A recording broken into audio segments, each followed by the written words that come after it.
Something you don't. Something you don't. Bring that shit in.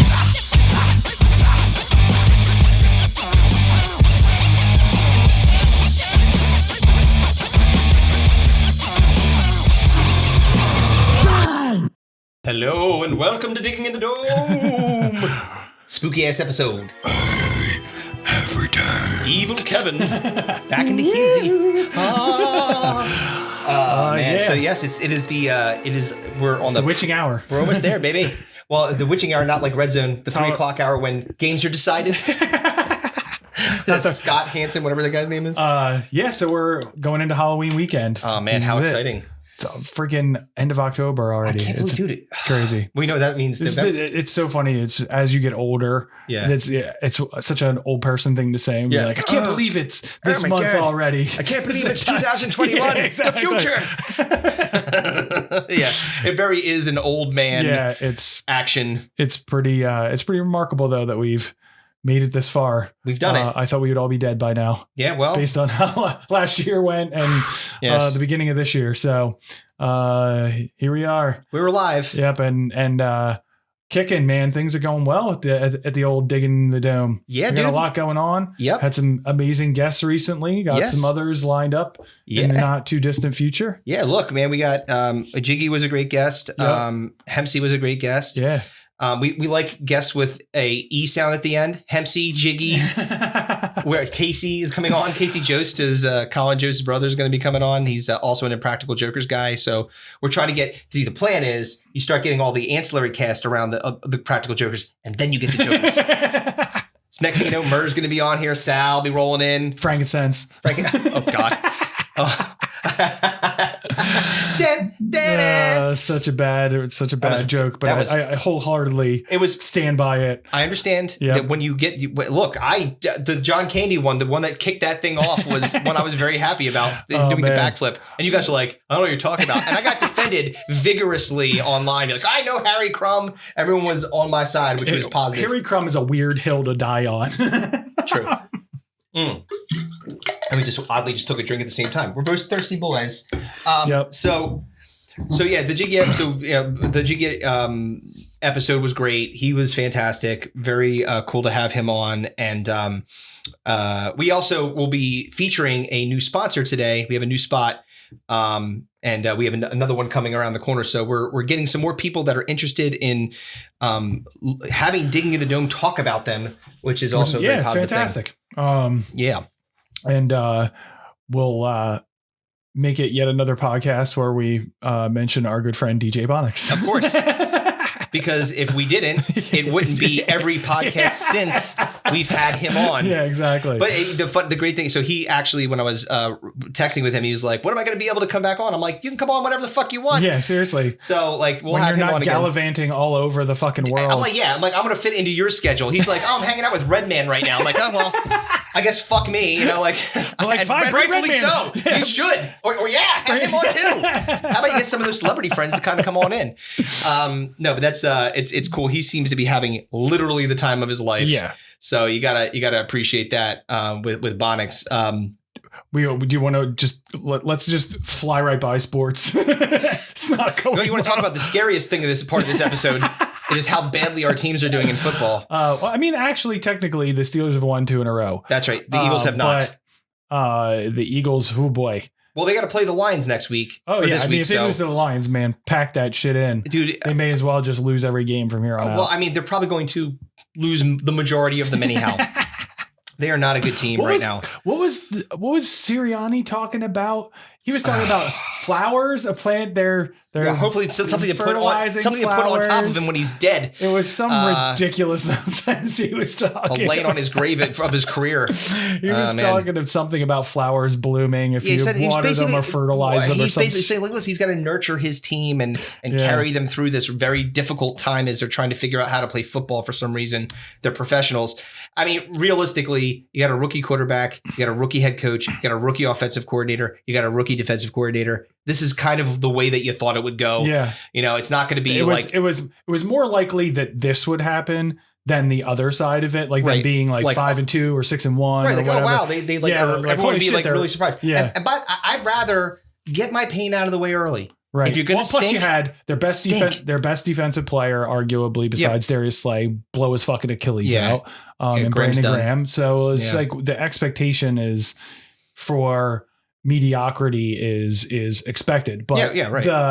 The good news is that they're going to have like 3 high picks in the draft next year because it looks like Wentz is going to play the whole season for the Colts. Yes. And then they get that Miami pick and then their own pick. And Miami's not doing exactly great. So they're going to have like potentially 2 top 10 picks. Which would be incredible. Yeah. And that's what they need. They need to restock. 100%. And they just traded, what's his name? They traded Ertz. They got the pick that they actually flipped for Minshew. Right. Yeah. They got back. Yeah. So they're going to be stocked with picks next year. It's going to be great. Unfortunately, Howie's the one that's making those picks. So maybe we can put flowers on his grave too, if that'll happen. I mean, I appreciate his ability to like crunch numbers and do cap shit, but boy, he cannot pick talent to save his life. No, not very good. Not to date anyway. No, not very good. But maybe magic and then we will got happen. the 500 Steelers who play the Browns this week, who may very well be without Baker Mayfield because he's still injured, right? He's all fucked up. Yeah. So we'll see how that goes. What do you want to do first? Well, this is so I kind of want to save. So I'd like to do the scenario first, only because I'd want to unground my gears after we do the scenario. Okay. So we can do. What are you doing? What about headlines though? Oh, we could do headlines first if you want. Yeah, let's do headlines. All right, headlines it is. Closer to your world, my friend. Take a little bit of time.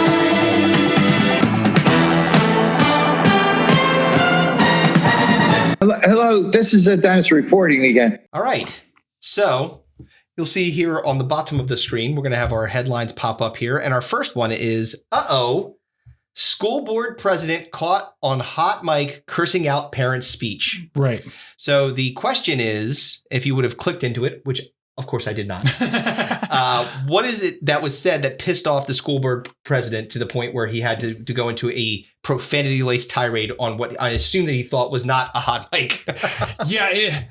This is for a couple reasons I'm worried about this because one, I never thought I would be in a situation where I would ever have to interact with a school board or school dealings. But that is all changing for me. Obviously, we talked about on this podcast how I'm very, very close to becoming a father for the first and last time. You don't know that. I know that.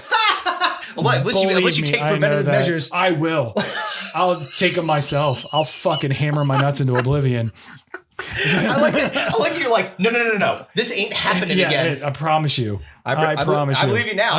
I told my girlfriend straight to her face. I said, if you have a second kid, it's because you met somebody else. Yes. Like that's the only way it's happening. Yeah. So never thought I'd be in this area where I'd have to interact with a school board, or any school wheelings and dealings. Right. And I always got to laugh at your wife's hilarious interactions with the school. Oh, they're a hoot. This guy is probably cursing. We probably got on a hot mic talking about Colleen. About Colleen, yeah. I wouldn't be surprised.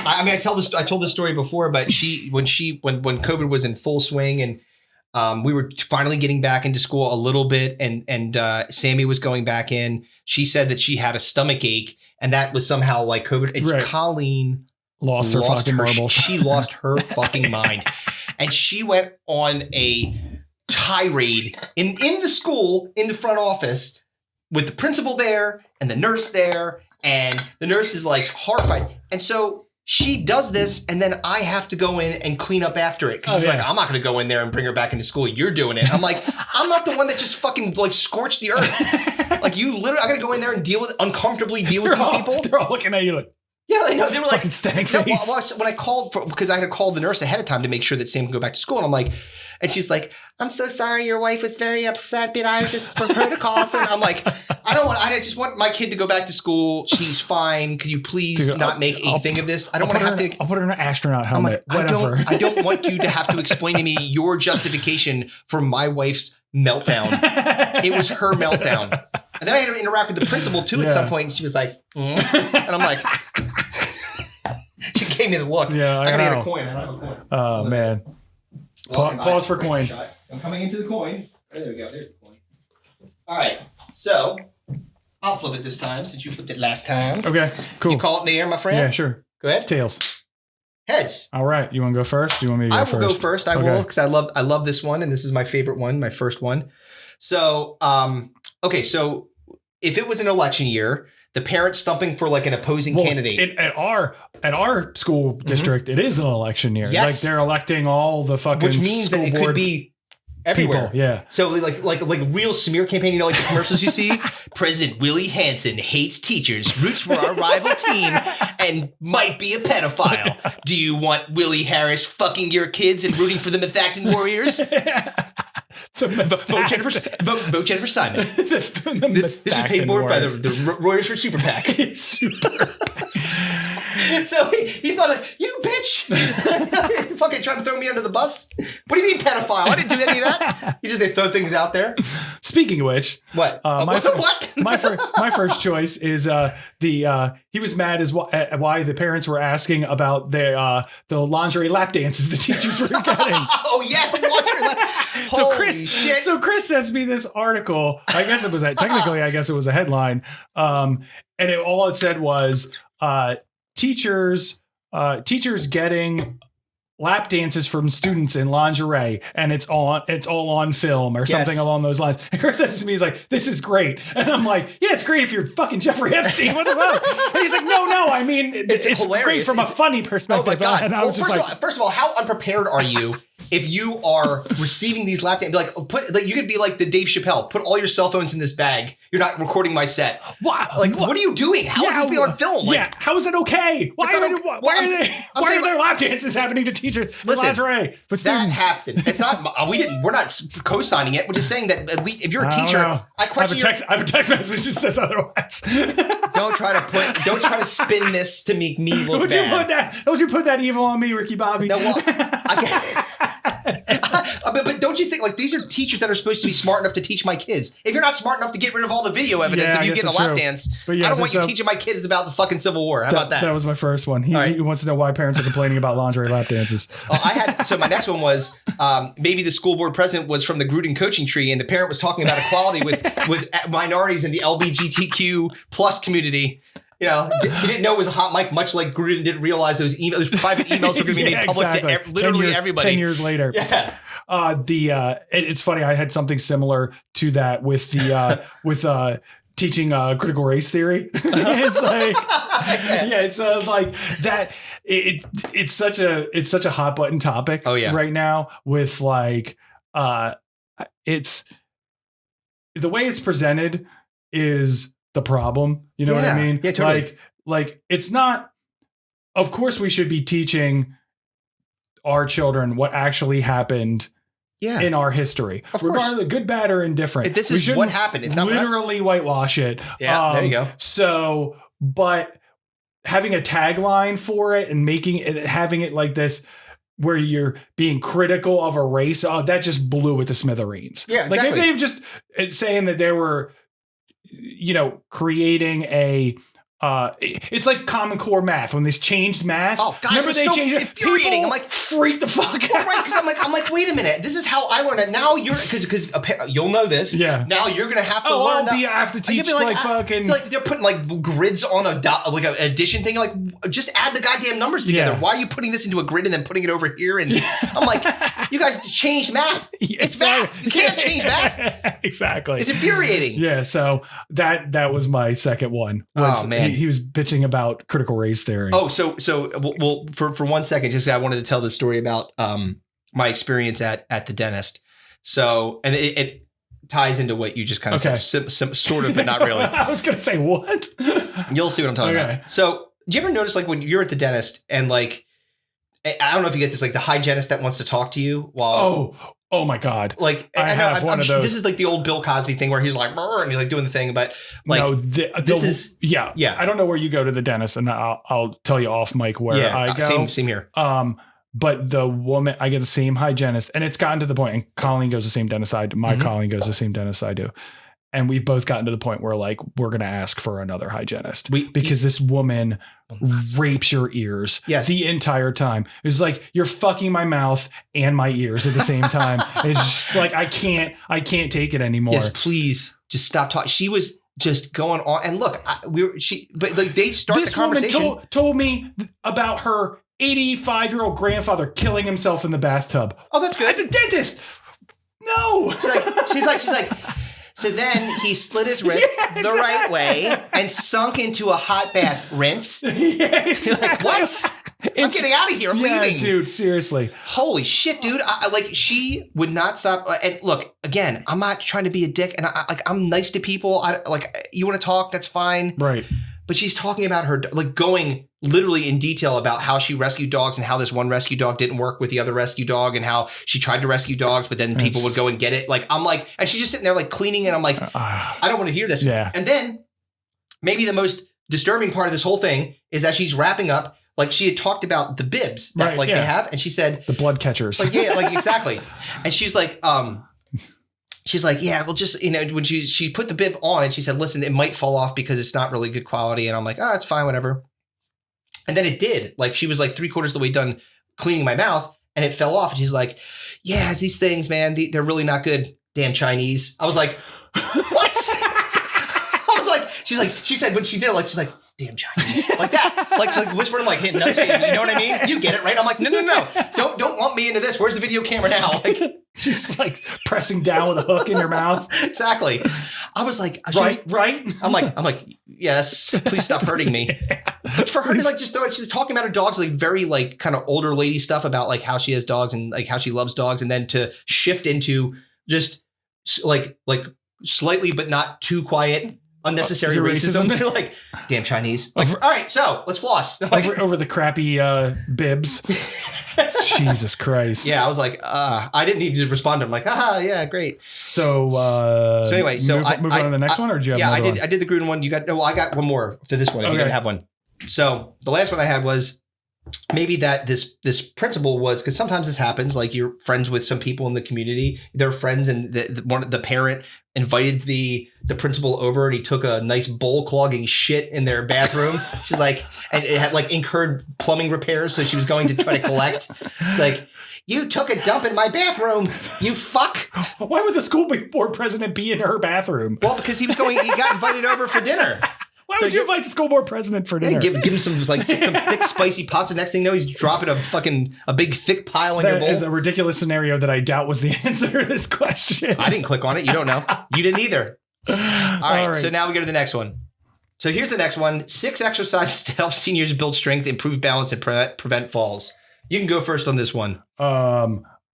So my first one was Olympic style pants hitching.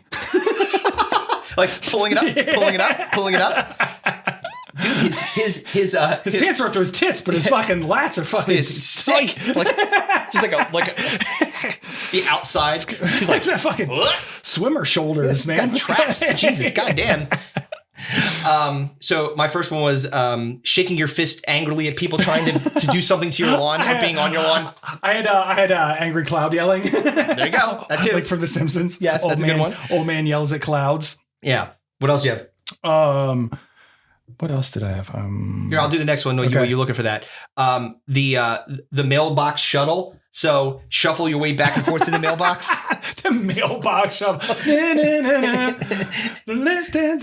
Forward and backwards. Oh man, that's fucking funny. I had why is my fucking shit freezing? My shit's freezing. My shit's freezing. Try to get to my list here. Mm-hmm. Old man ball lifting. like pulling up your nuts? Because your fucking old man balls are low, man. So it's a curling. Yeah. That's like a dead ball squat. Pulling it off the ground, pulling it up, pulling it up. Yeah, exactly. It's medicine ball. I love lifting. that. Yeah, that's good. Yep. Well, you would definitely build strength. The last one I had was because old people have the balance of the severely intoxicated. So associated but slightly different, standing for long periods of time without falling over.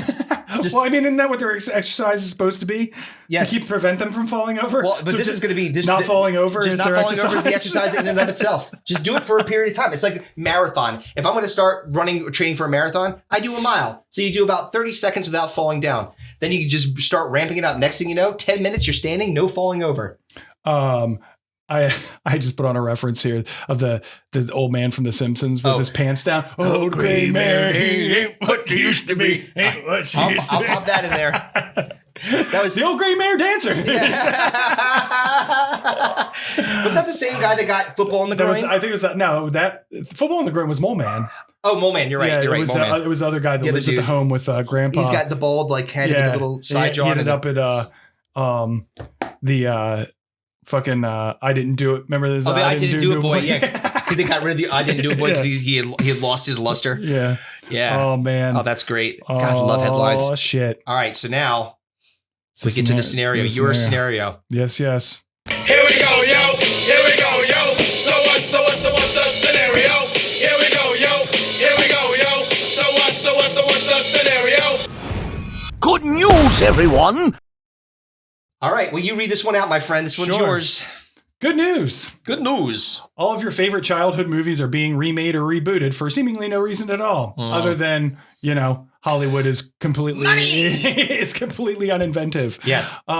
So why not rehash all your favorites? Yes. So as a result, you are forced to watch one of these Clockwork Orange style. Like Eyes, for people who don't know, it's Eyes taped. You'll see I'll put Alex in there. Over and over and over again. So I got 5 choices for you. Which of these 5 upcoming, and these are all true, these are all coming out very either in production or being released very soon. 5 upcoming prequel / reboot / remake movies. Out of those 5, which one are you choosing as your Clockwork Orange that I'm being forced to watch on a loop?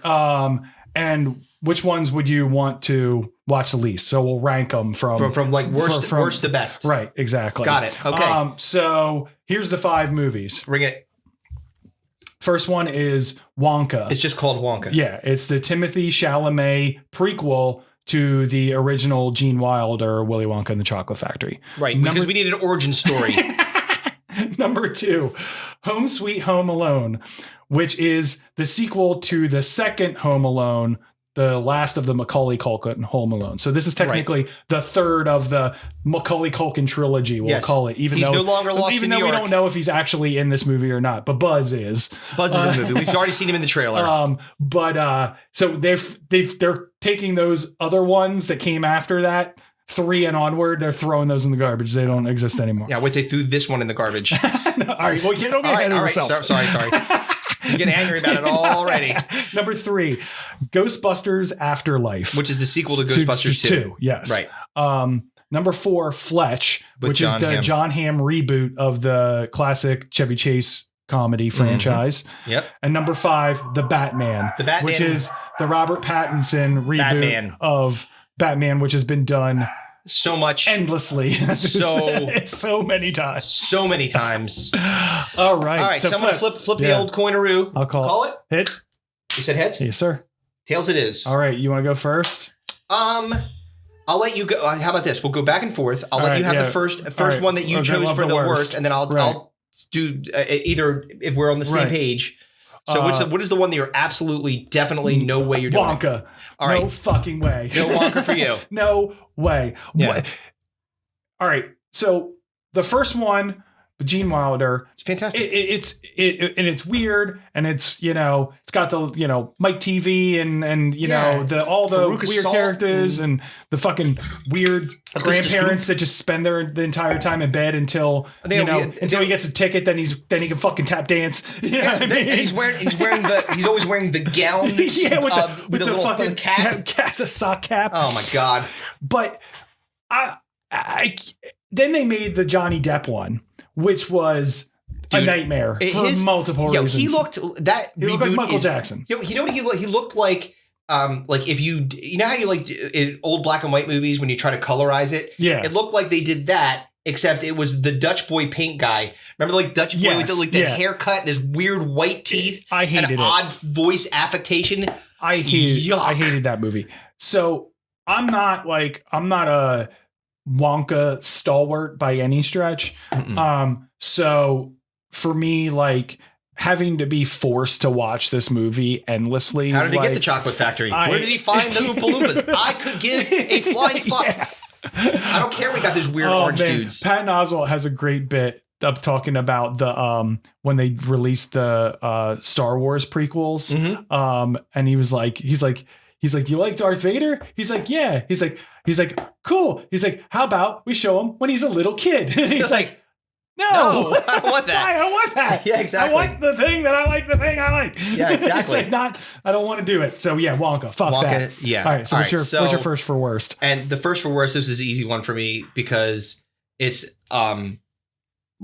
it's Home Alone, Home Sweet Home Alone. Why are you fucking with perfection? It's like this one you can't even replicate. Like it's just you just can't do it. The casting was so good in the movie. Macaulay Culkin, Joe Pesci, like John Hurt, like these, Catherine O'Hara, the Daniel Stern, like these were like awesome. And I'm gonna replace Macaulay Culkin with some chubby British kid, and you think it's gonna go well? Yeah. Like even parts of the movie, like I saw parts of the movie which are shot for shot remakes of the first one. Right. Like so if it's supposed to be canon and it's supposed to be a continuation, it's not.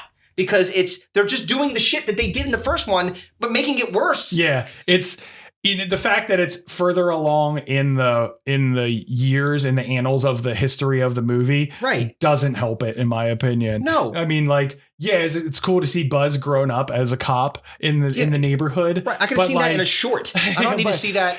I can't imagine how this is going to go. It's going to be bad. Like, the second one. When he got lost in New York, I can watch that. You can tolerate it, but it was like it's not a go-to.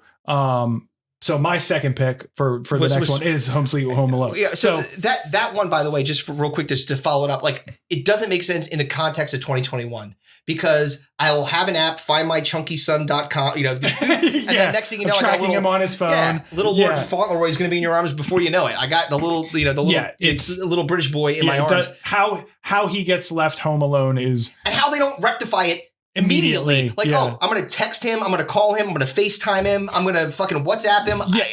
You had to do a million things. You had to, in the first one, you still had to suspend disbelief. Because this one is far beyond that. Right. So what's your second? Because my second was Home Alone, and I'm sure that's your first. Your second was Home Alone. Yeah. So my second one was Fletch. Okay. Because like I like John Hamm. But again, this is another John Hamm's ham. Oh yeah, I like this. This ham has no mustard. I am not interested. This has 0% chance of being good. I'm being serious. You can't replicate what Chevy Chase did in that role. There's no way. And like, I just can't. If anything, I'm gonna go back now and watch the original Fletch because I love that one so much. Yeah. And even Fletch 2, again, like Home Alone 2, I'll tolerate it. Yeah. Because I want to see the ongoing, dude. I remember even the beginning scene where the isn't publishers Chevy Chase in blackface.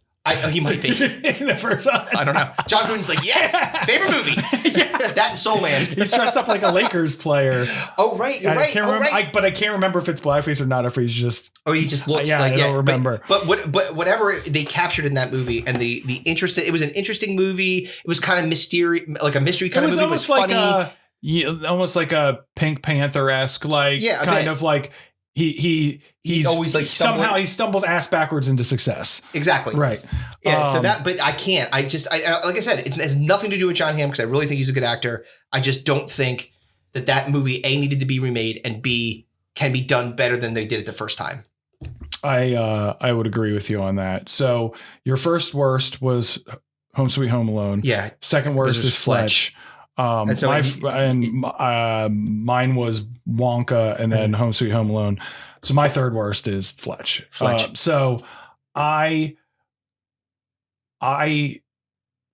remember seeing the first Fletch probably, what was it like? Oh God, I was probably like 8, 9 years old, 10 years old, maybe. And it was rated R. Like, it's like, but it's silly. And it's funny, and it's like it was Chevy Chase at his Chevy Chase best. Yeah, before everybody hated him, and before he was a crotchety old racist curmudgeon. Yeah. So don't let your heroes. What was it? Yeah. What don't ever meet your heroes. Yes. Or don't let your heroes grow up to be cowboys. Yeah. No, it's something like if you're a hero long enough, eventually you become the villain. It's something along those lines. The old Two-Face from Dark Knight. I don't see how they're going to recapture the silly charm of it with John Hamm. John Hamm is at his best when he's doing stuff like Mad Men. Yeah. You know, it's a little bit more serious, got more gravity to like the role. He could have charm and be cute. Yeah. And like, you know.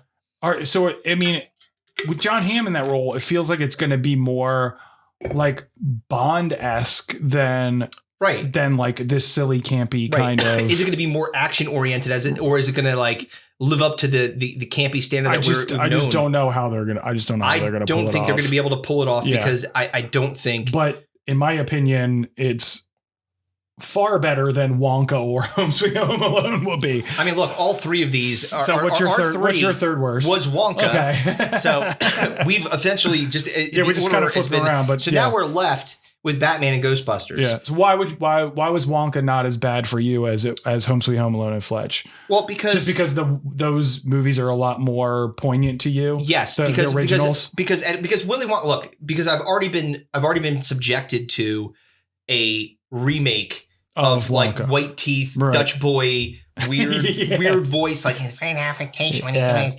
And for whatever reason, Oompa Loompas that now just don't do cartwheels, they're like parkouring around bubblegum walls, like run, they're doing backflips. I'm like, what the fuck is going on here? The ninja. So I'm like, I don't know, Oompa Loompas were ninjas. Grunka, lunka, Dunka-dee, Dunkards. It's a Futurama reference, so that's why. But the other two, like Home Alone, has a really special place in my heart for me because I really love that movie, and it's so funny. It's got like all the good pratfall type stuff. You know. And then Fletch, again, a classic movie that I've watched 1,000 times and really, really dig. Not that I didn't like Willy Wonka, it's just that I've already been subjected to some kind of a remake of it, so it's not as difficult to palate, I guess. They left those other two alone, so. All I can think about is Slurms McKenzie now. Yes. So speaking of Slurm, my number 4 is Ghostbusters Afterlife. Okay. So I love the first Ghostbusters. In fact, I love the first 2 Ghostbusters. Mm-hmm. I can't even tell you how many times I've watched those movies. A million. I remember having the Ghostbusters action figures. Mm-hmm. I never got the coolest of the cool Ghostbusters toys which was the proton pack. Oh, dude, and the trap that you could slide out and you stomp on the thing and it opens up. Yeah, I never got those because they were too expensive. Same. But I definitely had like the action figures and the ones that like you would like pull on their backs and their like jaws would drop like down. Yes. Those were cool as shit. I love the first 2 Ghostbusters. Dude, amazing. So I'm cautiously, but the last one with you want to make an all women Ghostbusters? Go nuts! They did it with Ocean's 11. They, they did it with Ocean's 11. Yeah, it's fine. That's great. Good. But it was just not a good movie. No, it was terrible. It was really bad. And they had what was it? Was it Chris Hemsworth to be like a complete like idiot? It's like we didn't have I wouldn't think that Janine, who was their receptionist, right? Janine. Yeah. She was smart. Yeah. Like she was good. Like they didn't like. Even back then, they didn't take women where other movies they did and make them like look less than. Right. Like Sigourney Weaver was fucking Zool. She was Zool. So, but now you're making the dude. Oh, this guy is a complete. I get it for a comedic relief. Yeah, but he was a fucking. You're making this guy look like a complete asshole. That's what you're doing, which is fine. I think it's kind of funny, but still sucked. I agree with you. So, but Ghostbusters Afterlife, cautiously optimistic because one, Paul Rudd. Yep. Fucking Paul Rudd is the best. Look, if anything's going to sorbet our palate from that last movie, it's Paul Rudd. Yeah, Paul Rudd is amazing. Yeah. Secondly, what's his name from Stranger Things is in it. Oh, yes. God damn it. I can't remember the fuck his name is. Oh, man. I know who you're talking about. And, black hair. Oh, God damn it. Why do I? Yeah, it starts though. He's got a weird name. Hold on. Winfrock or Winthorpe. Winthorpe. Yeah. Now I'm thinking of Finn Wolfhard. Yeah. He wolfs so hard. I'm a wolf with you so hard, girl. Oh man. But so he's in it. He's an excellent actor. Yeah. I think that it has potential. I like that because Egon died in real life. Right. He's actually dead. Harold Ramis. So his son is part of this movie. Yep. I like that they're tying in him like his death and his death is actually a part of the movie. Right. Like they're going to his old farmhouse. It's his old farmhouse, and that's where the Ecto one is and stuff like that. It's where so it has potential. Right. My biggest worry is just how it all ties together, how decent the story is going to be, what the effects are going to be like. Right. Well, the effects, I don't think you have to worry about just based on the, it just so happens that like there's a gateway to hell, like in it at his farmhouse. Like how's that whole fucking story going to by the way, we were talking before about like Freddy just somehow coming back to life, reconstituting out of there he is. He's there. But he literally, like, literally that was the part in part 4 that we just watched it last night. The ground opens up. It is clearly hell. Yes. There are bones laying. By the way, it's like 6 feet down and it's hell. So it's just like right underneath us. Like, and there's just bones on there, and then just all of a sudden starts to come back together, and then Freddy's alive, and you have to kill him again. Well, I mean, if anybody could profess to hell being very close to their home, it's me, because my house sucks dicks, and I swear it's on an Indian burial ground or the fucking surface of hell myself. So you never know. Well, so what was your number 4 between Batman and? So believe it or not, it was Batman. Okay. Look, I can't take glitter skin Dracula as the Dark Knight. I'm sorry. I can't do it. You can't get over it? Nope. I'm going to pass. Just because not only did I hear like he was a pain in the ass in the set and he was out of shape, like Batman's fucking jacked. Right. And so he's like eating so you're eating Twinkies? Like what's going on, dude? Like you're supposed to be Batman. Like the thing about Ben Affleck. Ben Affleck is fucking jacked. That dude is like in really, really good shape. All right. The rating in that movie was atrocious. It was terrible. Yeah. But at least he looked the fucking part. Right. Yeah. Like it didn't take me out of it. I didn't think, oh, he doesn't look like he can kick the shit out of you. But this is fucking, again, Twilight vampire Robert Pattinson. I just think this skinny little, he seems twerpish to me. Does not feel like Batman. And I've seen so many permutations of Batman in that story. I'm just kind of over it. It's not that I don't like Batman. It's not that I don't like that DC universe. I just feel like this is going to disappoint me severely because it's going to be not the Batman that I think is going to be a good one because they're trying to make him like darker, but I just don't see it. Like even in the trailer, I'm like, it doesn't seem like that. They're stuffing, and this is a mistake of bad Batman movies. They stuff way too many villains in it. Right. There's the Penguin's in it. Right. Catwoman's in it. Riddler's in it. Yeah. Like they've already like shown their hand on all those people. Yeah. It's like, how many more people are going to get into it? Like this fucking Arnold going to freeze. Everybody freeze. That fucking horse shit. Well, I mean, at least that is the saving grace for me, and that's obviously because I picked everything else. That's my Clockwork Orange is Batman. Listen, I can nerd out on fucking superhero movies all the time. Yeah, I can't even tell you how many times I've seen the first Iron Man or any of the Avengers ones. Yep. I've seen on repeat many of the DC movies, all the fucking series. I've watched Arrow, I've watched Flash. Yeah. I just finished season 3 of Titans on HBO. I'm starting season 3 of Doom Patrol. Yeah. Like I can get down on this stuff. Yep. And most of it is just because it's like you've said before, you have to shut your brain off and do it. But this is such a treasured franchise that you like when they destroyed it with like the campy like George Clooney, Batman's, and then they resurrected it nipple with suit Batman. But then they resurrected it with the Christian Bale Batman, which was awesome. Then you're like, does this have some of those like Christian Bale Batman type elements to it? And I'm seeing a little bit of that.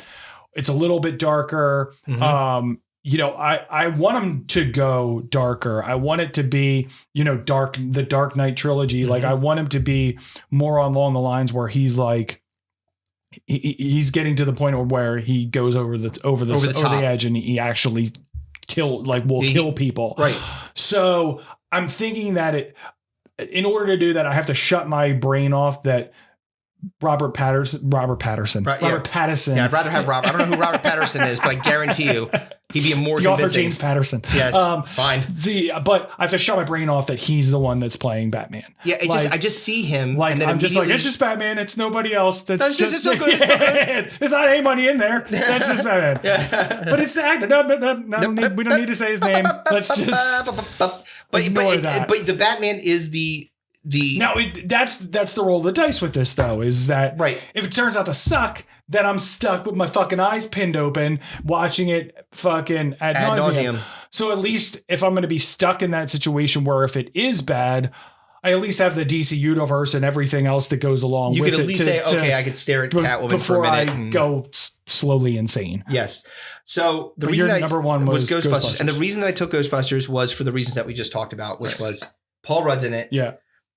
In looking at it, it stays true to the original story. Like, so it like, unlike Home Sweet Home Alone, that bullshit, like, right. Somehow in the same, pretty much the same house, there's a new family in the future. Yep. And somehow, like, what did someone read up on did Rob Delaney and finally Ellie Kemper read up on the Wet Bandits and decide that's going to be us now? Like, what the fuck? They're even called the Wet Bandits, I think. So it just made me feel like this one's going to actually help tie things together nicely from the previous movies. Right. And I like, again, they show the old commercial, like in the trailer, they show the old commercial of them. Like Bill Murray's supposed to be in it. Dan Aykroyd's supposed to be in it. Ernie Hudson's supposed to be in it. Yeah. So the original Ghostbusters will be in it in some way, shape, or form, even if it's just, I mean, like in the female Ghostbusters, the all-female cast Ghostbusters, Dan Aykroyd was in it for literally a second. Yeah. He was like a cabbie or something like that. Right. Or an Uber. So that's why it's like, you know, I just cannot literally, it begins and ends with any other person, maybe any other person, but mostly any other person besides Robert Pattinson. And I probably would have taken Batman, but it's just, I can't. I look at him and I don't see Bruce Wayne. I don't see Batman. My biggest hesitancy with the new Ghostbusters is the fact that it's kid Ghostbusters. Yes. The Ghostbusters are children. Yeah. I mean, but that's got like kind of that same Stranger Things vibe. You wouldn't expect them to be able to to defeat the Upside Down three times straight. Yeah, true. You know, like, so I get that feeling, but it does play to a lot of the movies that we grew up with, like Monster Squad and like some of these movies where like Goonies, where the kids are able to do some things that maybe you wouldn't expect, and they kind of go above their perceived skill sets or whatever. So yeah, I get that part. But I think that anyway, we're talking about, you know, a Batman, which isn't a real thing, and kids fighting ghosts, also not a real thing. You know, it's just like, you know, it's the believability of the. That's a very good point. So that was good, but bring on Zool. I'm ready. Oh man, yeah, I'm curious to see how that goes. But I'm kind of optimistic about the Batman. We shall see. We shall see. On the Digging in the Dome podcast, we support organizations and people who work to make the world a better place. One of our favorite guests, unofficial third mic and good friend, DJ Bonix, has made the move out to Las Vegas to continue his amazing music career. When he isn't touring around the world with Wiz Khalifa, he is helping the patrons of Hardin Premium Cannabis Dispensary. Located at 2900 East Desert Inn Road, Hardin is just a few minutes away from the Vegas Strip and was voted the best dispensary in Las Vegas.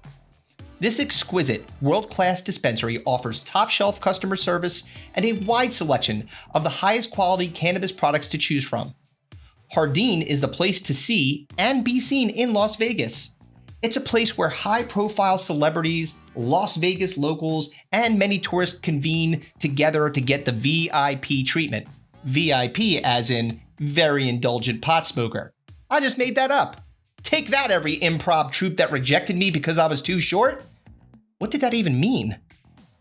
Anyway, go to HardinLasVegas.com, check them out, follow them on Facebook and Instagram at Hardin Vegas, that's JARDIN Vegas, or on Twitter at Hardin_Las Vegas.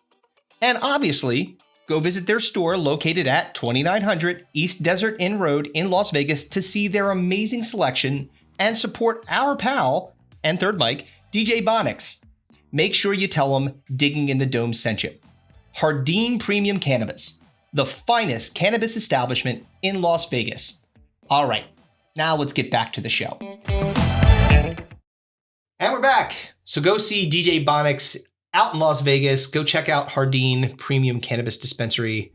And we'll have another new spot we'll be doing, I guess, next time we record one of these podcasts. We got another one. And another good friend of ours, actually a longtime friend of ours. Yeah, we got good shit coming. So stay good tuned. Shit. We're on the move. We're on the move. We're supporting people who are supporting us. Damn straight. All right, so now we get to go into, and we've been pushing this off for a little bit, not because this is a bad one, because it's really not, but this is the topic randomizer. And I think the reason that we've been pushing it off is because we know that after we're done this, We're gonna have to spin the goddamn wheel again. Like, if we don't actually do the one we spun before, we never have to spin the wheel again. Stay on this. We'll stay on it forever. Put the kickstand down. We're not gonna move. Step right up, ladies and gentlemen, boys and girls. Step right up and play the game. Be a winner. Step right up for the greatest show in town.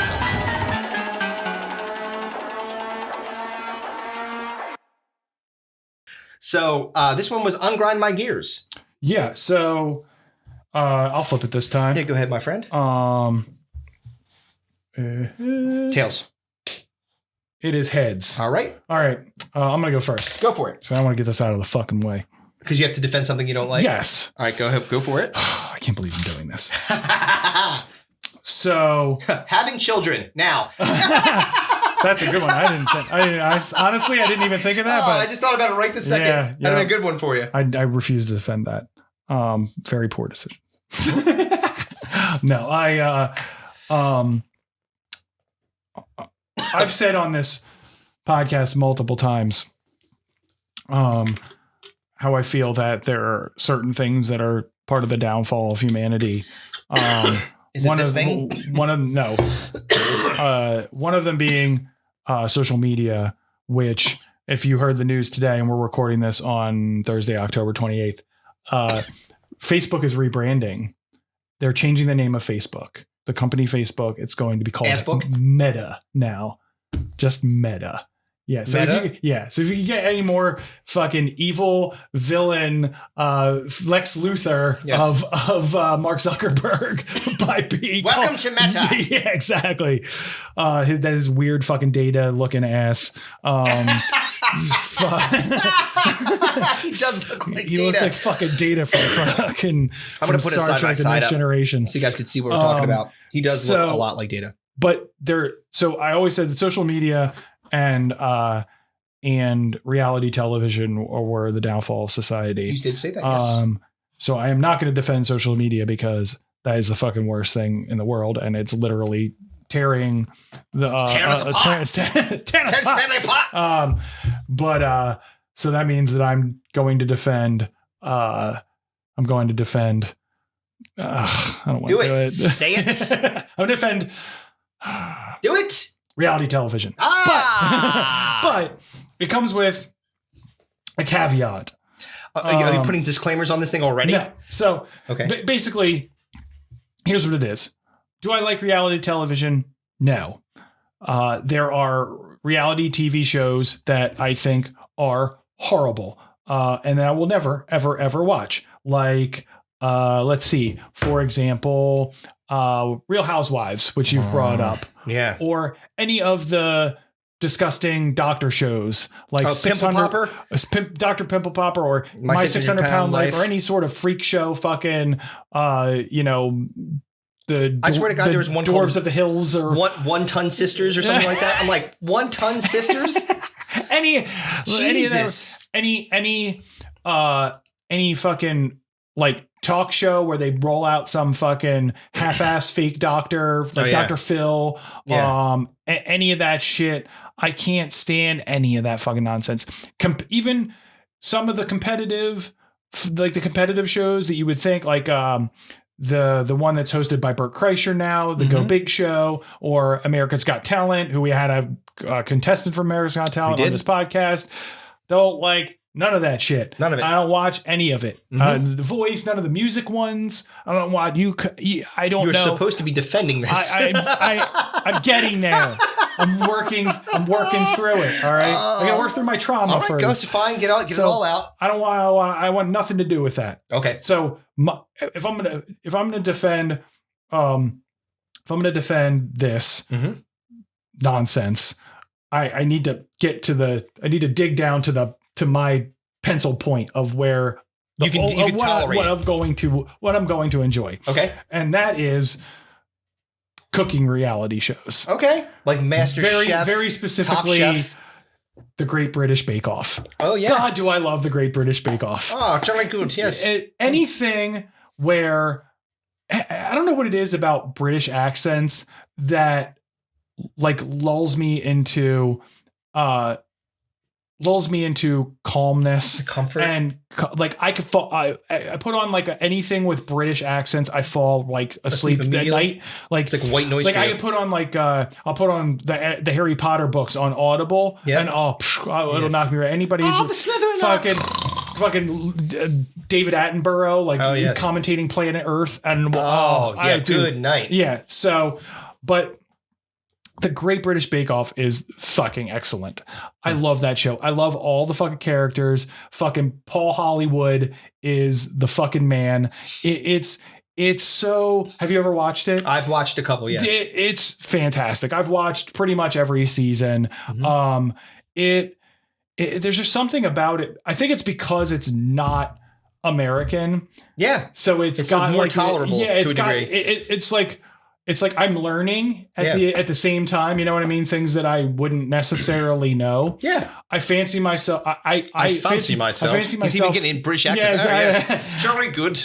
I fancy myself a cook, but I suck at baking. Yeah. Like, I'm a horrible baker. One time I tried to make chocolate chip cookies and I got the baking soda and baking powder mixed up, and I ended up with they were like fucking puffy. Yeah, big puffy like scones. Yeah. Did you make moon pies? No, I just fucked up my cookies. So I'm not a good baker at all. I mean, like I can like make like the fucking Pillsbury cookies come in a tube, fucking scoop it out and slap it on. Yeah. Like hook it up, snap it down. Even like homemade cookies where, you throw all the ingredients together. Scratch. That's even a stretch for me baking. Sure. So I'm like engaged and I'm you're interested in I'm it. interested. I'm learning about something. Learning. I'm learning. Super Nintendo Chalmers.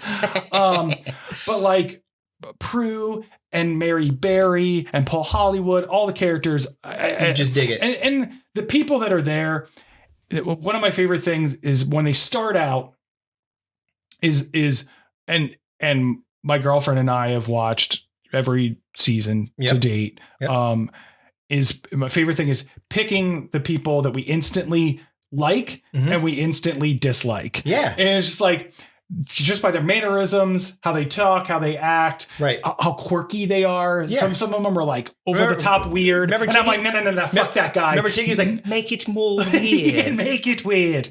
Yeah, so some make of them are got fucking weird shit coming out of their hair and they're all fucking disheveled and like it's like no. We got this man in a loo. We will not be fucking cheering for this person. Right.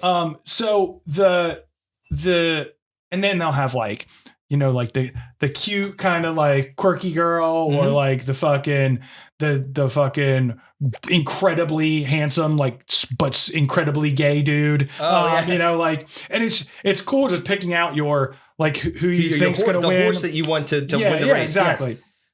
Yes. I actually enjoy that part of it. So is it also because, like you mentioned it, like it not being American, it just feels like they're less of assholes about things? Well, no, they're tremendous assholes because you know how British people are. They're super snarky. They're sarcastic, which is totally you love that. me. You're like, yeah, I love it. So like, I love that part of it where they're like, they're like, assholes without being dicks. Right. You know what I mean? They're like it's not, those biscuits were It's not fine. like fucking Hell's Kitchen where he's fucking screaming in their faces. That's not what I'm talking about. Right. Like this is more along the lines of where they're like very critical in a very dry sort of way without being like douchey about it.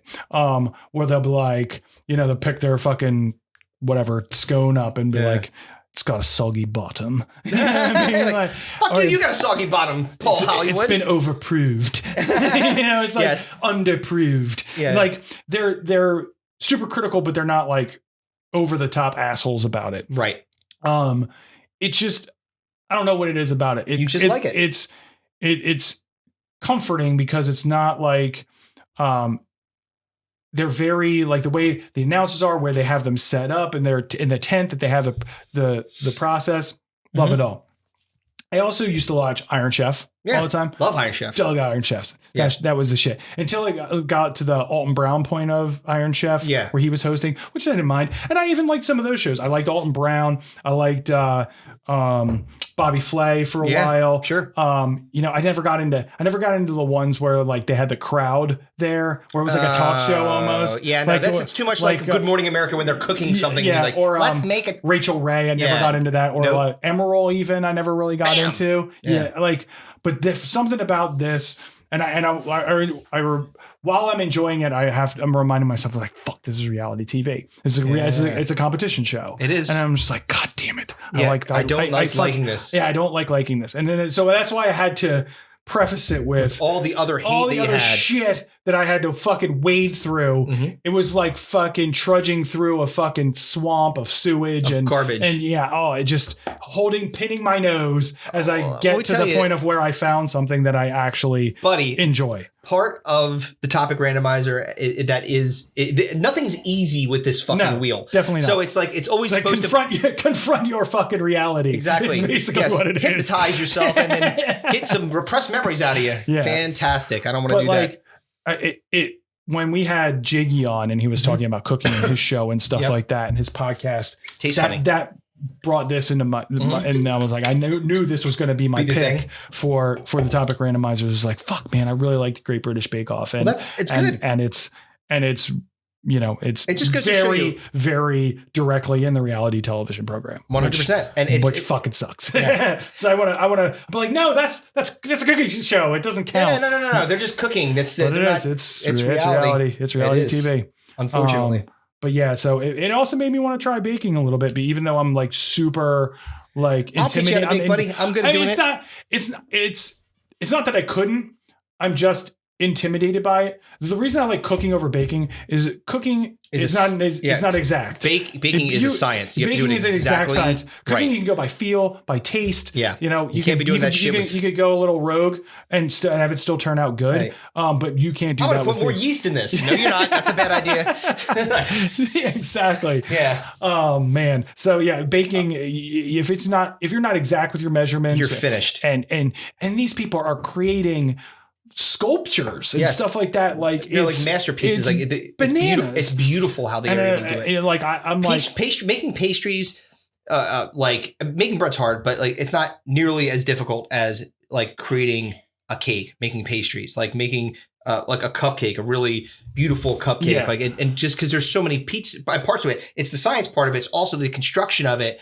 Because it's even the piping. Like those things are hard to do. Yeah, it's very exact. It's very precise. You have to be like, you have to pay attention too. Yeah. Like while you're cooking, like I can throw something on the grill and you can be and bounce for 10 minutes. Yep. And come back. And when you're baking, it's just like, you have to be like, I gotta be on to it. I gotta keep my eye on it. Make sure it's not getting. You're fucking sticking stuff in, like toothpicks in it to see if it's done. Oh no, it's done yet. Another 2 minutes. Because if you fucking you don't overbake it or overapproved.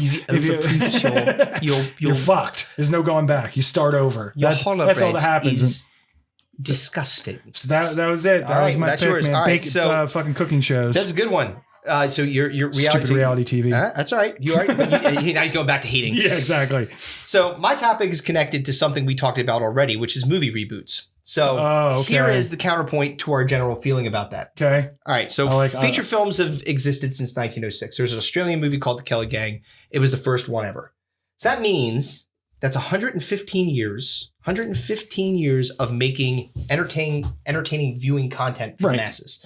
So it's not a shock. The moving picture. Let's go down to the. Let's go down to the. But it's not a shock we need to recycle ideas because, like, if you think about, like, most themes have been stomped over and over again.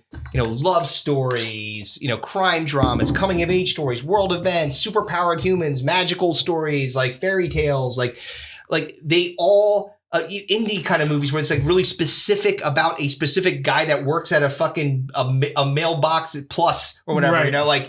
In his world, like a movie, was that movie Ghost World where they were in a record store? It was Dora Birch and Steve Buscemi. But all these things have been done. It's 115 years of content. It's not surprising that you have to go back to some of those things, especially when they've been good. And moreover, most people are dumb and generally uncreative. They're not like, they're going to accept the retelling of the same old tales because they like it. They like it when you're recycling things. That's why. Especially if it's familiar to them. Yes. They don't have to think as much. I don't have to like figure out what's going on here. I pretty much know what's going on. This is the thing that I like. I can have more of this. Well, think about what you were talking about with reality TV. Do you know why there's I'll have a seventh serving of Batman. Exactly. I'm bloated and I can't breathe. Yes. But more Batman, please. Yes, exactly. Patton Oswalt is Batman. All right, I'm listening. So yeah, just the two Patton Oswalt Batman. I'd love that. It'd be great.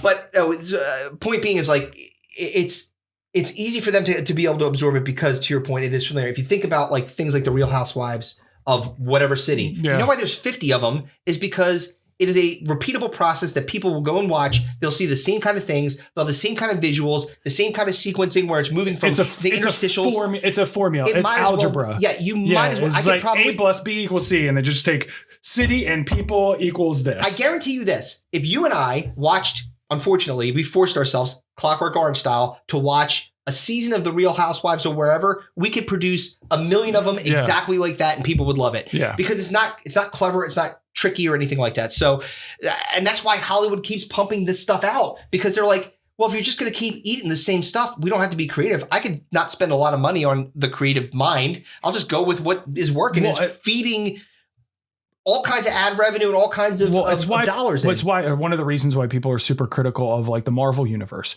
It's super popular. Right. It makes a ton of money. Yeah.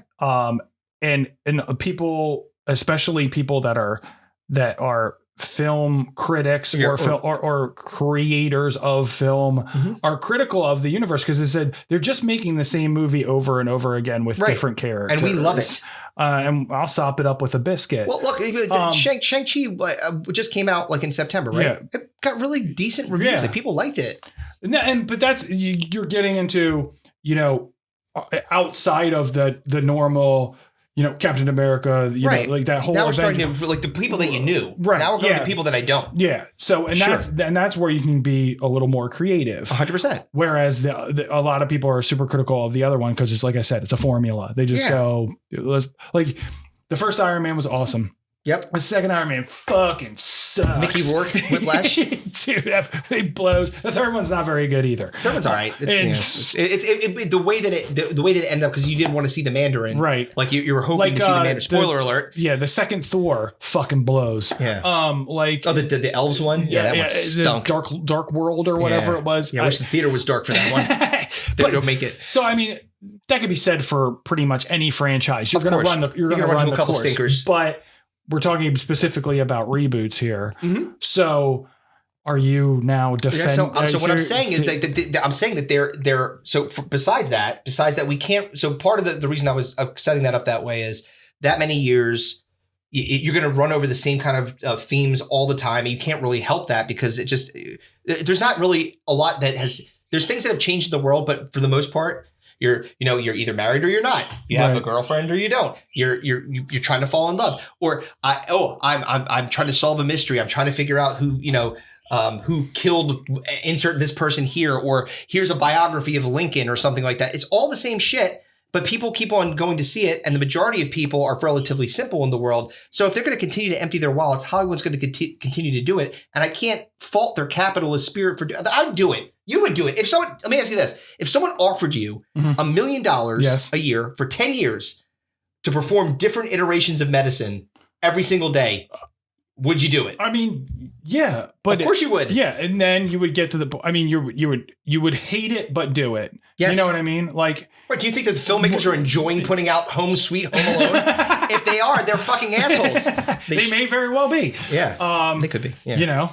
For the fucking Rust producers of the world. Oh, whoops! Yeah, man. You don't want to get that's. I mean, like, when are we going to learn? I like Paul one's up. Wait, why did she fall down? She all right? Cut? Did somebody yell cut? Yeah, I'm going to be in my trailer. You guys figure this thing out. That was fucked up. Yeah, man. seriously. But you've seen it before. Brandon Lee died on the set. Yeah. Well, this was apparently gross negligence someone by really everyone involved. Yeah. But we're off. You can't get help these days. All right, so now let me put the other thing out there. The other reason I think that reboots are not as bad as we've kind of made them out to is sometimes they get it right. So here's some names of some reboots you may know. Some root beers. So here's some root beers that you enjoy. I'm having a stroke. We'll have a mug. We'll have a mug. Barks. I don't mind a mug. A Pennsylvania Dutch. Birch beer. A little birch beer. I'll get that too. What's the Stewart's? Stewart's nice. Stewart's, dude. Yeah. Stewart's is good. All right. So anyway, no root beer. Don't take me off the track. Reboot, root beer. I'm a fan of root beer, so I'm not going to have to ungrind my gears on anything there. Casino Royale. Okay. So that was originally made in 1967 as a spoof kind of comedy Bond thing. Right. It's more like Austin Powers, not like actual Bond. Right. That movie fucking maybe the best Bond movie there ever was. Very good. So Michael Mann had a TV show or a TV series or something like that, or a TV movie, I'm sorry. It was called LA Takedown. Right. That was the premise for Heat that he directed later, which is an incredible movie. Scarface is a reboot of a 1932 film. The Dawn of the Dead, Ocean's 11, The Departed is a remake, and that movie's fucking awesome. Right. So sometimes that the original is either way too old or really didn't, or maybe had a different take, similar to Casino Royale, which is more funny and quirky than actually interesting. I mean, even ones I'm thinking off the top of my head, Mad Max. Awesome. And the original was great, but that was really good. It was well done. What's the one where, oh God, the one with, it was the music one. The music one? La La Land? No. Star is Born. Star is Born. Star is Born. My girlfriend loves that fucking movie. She cries every time she watches it. She's watched it a ton of times. That's like the third reboot of that. So The Departed is a reboot. So they do get it right. But how is that more often than not? I didn't say that. But what I'm saying is that if I'm trying to defend something, I'm just trying to be the naysayer. No, not the naysayer, but more like a devil's advocate. Well, that's counterpoint. Fair. And I agree because this is in order to get your gears unground, you have to have them ground. Yeah, you have to. They've been grinding on reboots because I hate most of them and they think they stink. I'll tell you one that I don't like that they did recently. The Nightmare on Elm Street one was terrible. Like, it was really bad, right? The Jason one was the one they did, the Friday the 13th, which is not really a reboot, but kind of felt like it was good. Like, the one they did in 2009 was pretty good. But, like, some of those movies, like, I'm like, you like, we talked about it earlier, Fletch, Home Alone. You don't fuck with those. Like, those ones don't need to be remade. Yeah, it's like, when you reboot a classic. They're talking about Back to the Future reboot. Or Die Hard. Or something like that. Yeah. Where, like, okay, you sequeled it to death. Now you're going to start it over from scratch. Yeah, like why? Yeah, I don't want. I like. Believe me. Again, defending. Don't want. But honestly, I don't want to go back to Nakatomi Towers. I don't need to because I already been there with Bruce Willis and with fucking Hans Gruber, Alan Rickman. I've seen it and I loved it. Now you're gonna go and fuck it up. We're gonna fucking Weekend at Bernie's Alan Rickman now. Yes. Then, well, good news. All you have to do is actually you just drop him off the building. You don't have to worry about it because he'll just. Wow, that looked really natural. It's because he was dead. It's nice too. So that's mine on reboots. It's tough because it's. What camp do you want to be in? Do you want to be the person that's the fucking crotchety movie snob that's like hates everything, they're just remaking something that was, they just continue to rehash the same old shit over and over again.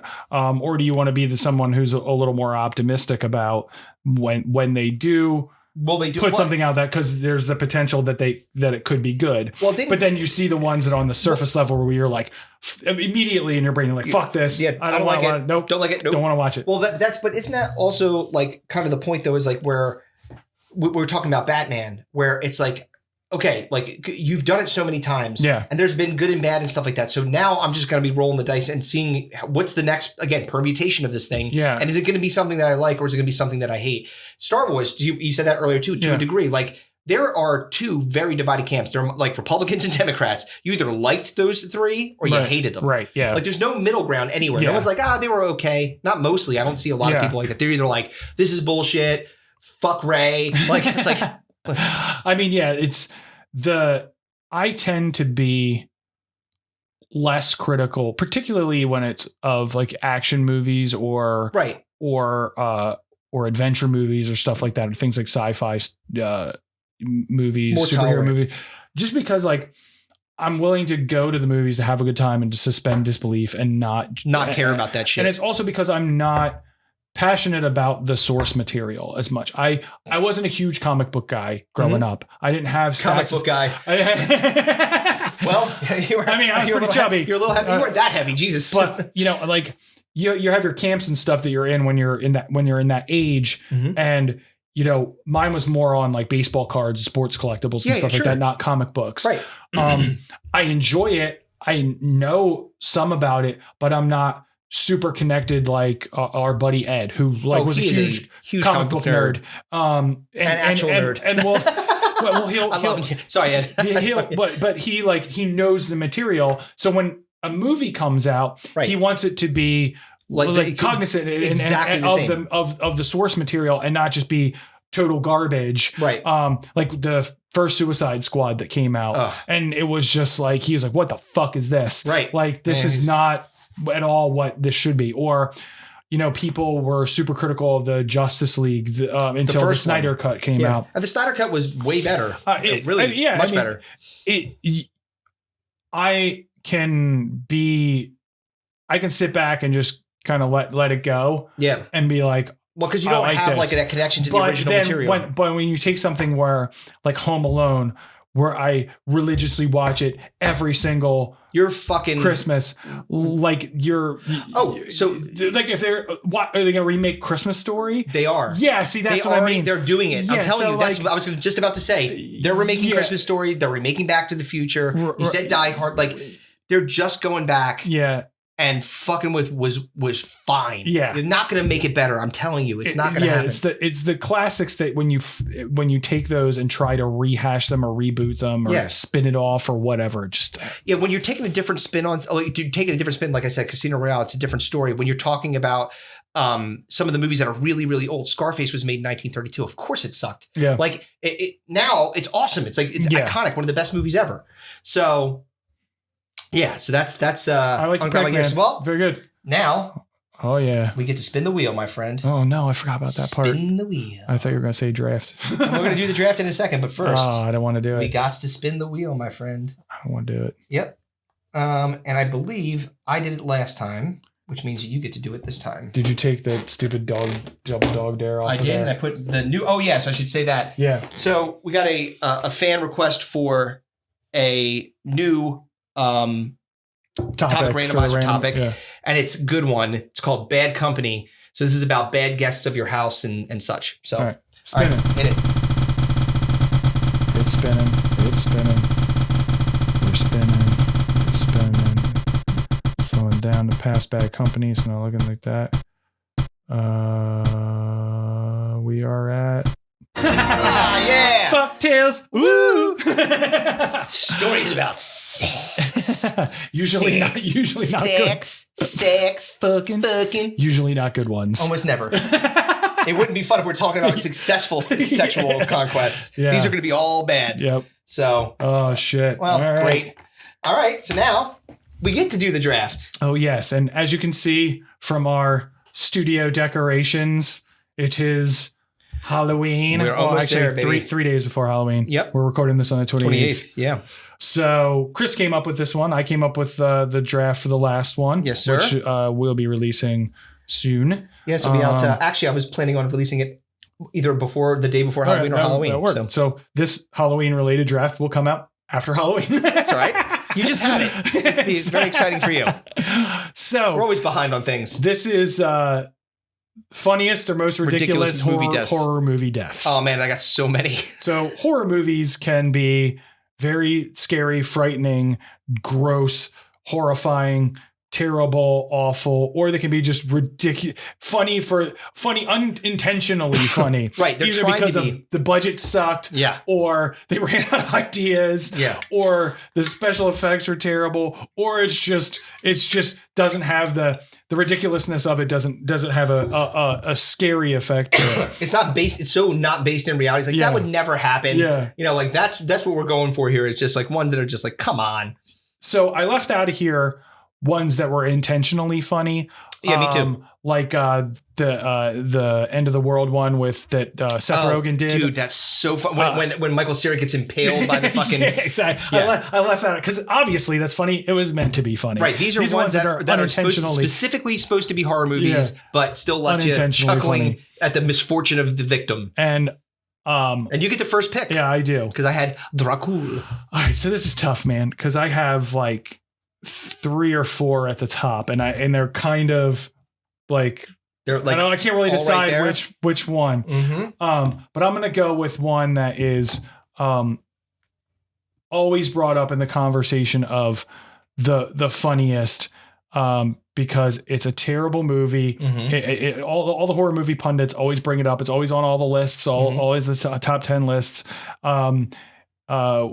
We were just talking about Christmas movies, and it's Silent Night, Deadly Night 2, specifically Garbage Day. So for those that don't know what we're talking about, we'll put it I'll in put here. it in there. You can see the death. So this movie sucks so bad. It's so terrible. It's such a terrible movie.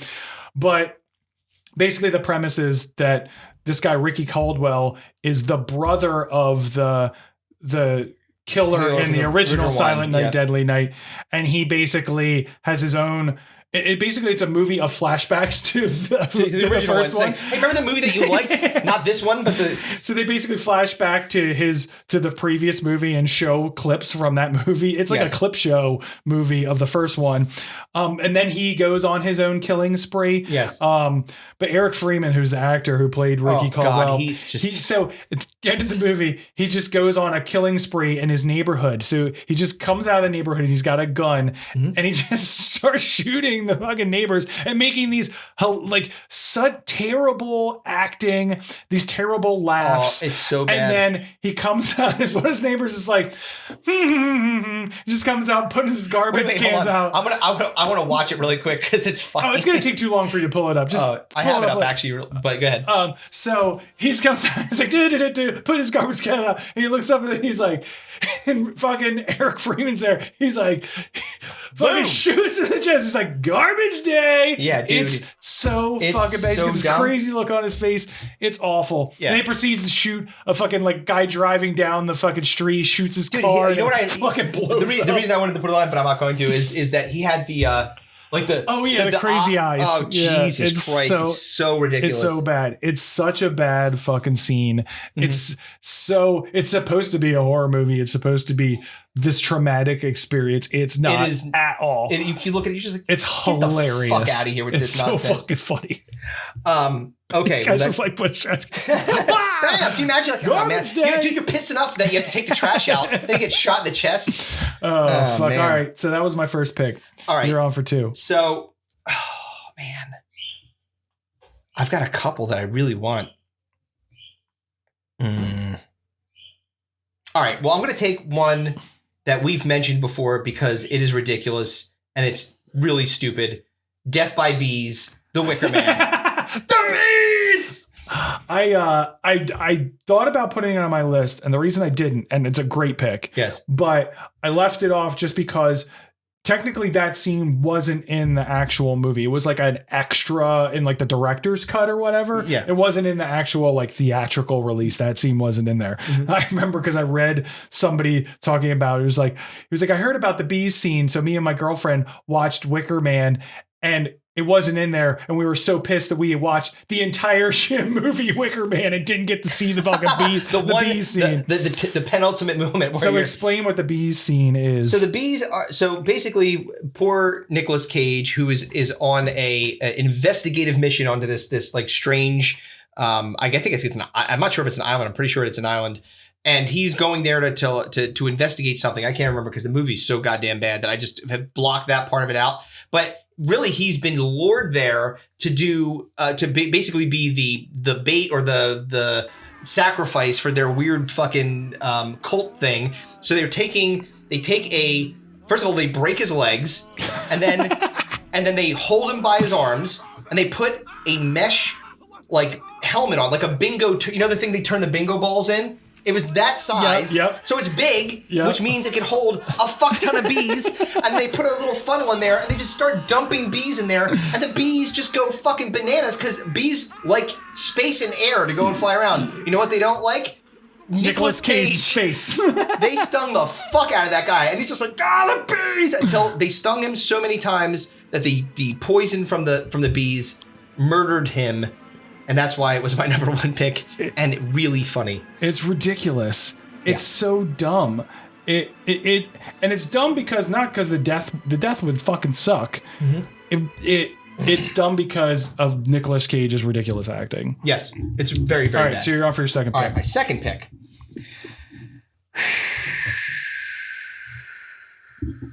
Okay, so I'm gonna do. I got to go with the first thing that came to mind because it was one of my favorite and most ridiculous ones. The Deep Blue Sea. It's on my list. Samuel L. Jackson getting the shark comes out. Motherfucking sharks in this motherfucking ocean. So he's standing next to. First of all, if you already know that there's danger around water because there's sharks coming. Yes. You don't stand on the edge of water. Right. He's standing there. Well, like he's giving a speech. Yeah, he's trying to rally the troops. He's motivating them until a shark comes out, literally jumps out of the air, eats him, and then goes back into the water. Like, first of all, the physics of it doesn't make sense. Well, the premise of Deep Blue Sea is that they've genetically fucked with the sharks' the brains and made them super intelligent. Like they weren't already smart enough. Now they're crazy intelligent manhunters. Yes. So it literally came up out of this, like the hole that the submarine thing came out of. Yeah. And he's given he's like, sharks under the motherfucker we can beat these plane. motherfucking sharks. And then he gets eaten immediately. It's so fucking funny. You want to you want to deflate the it's so bad. Do you want to deflate the rallying cry that you're just trying to give your team? Get eaten by the shark. That's going to be the thing that takes the fucking steam out of your. It's a great pick. It was absolutely on my list. I just love that he's like in this middle of this speech. He's very excited about getting these people ready to go. He's very excited. So I'm on for two. All right. The first one is, I just love this so much. In his very well appointed Johnny Cage impersonation, Jason Takes Manhattan, where he uppercuts a dude's head. The best part about that, by the way, his body. Dude, my favorite part about that, though, dude, is Johnny Cage wins. The guy starts off by trying to punch Jason a lot. Yeah. Like, and so he's like punching, he's like, and then he's like a boxer or something. He's a boxer. Yeah, No, he's like,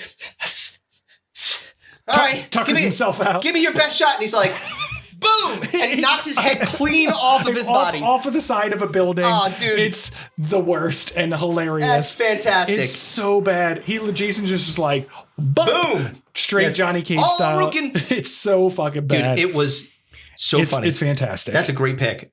And my third pick, so there are many deaths in this series that you could pick from. Yep.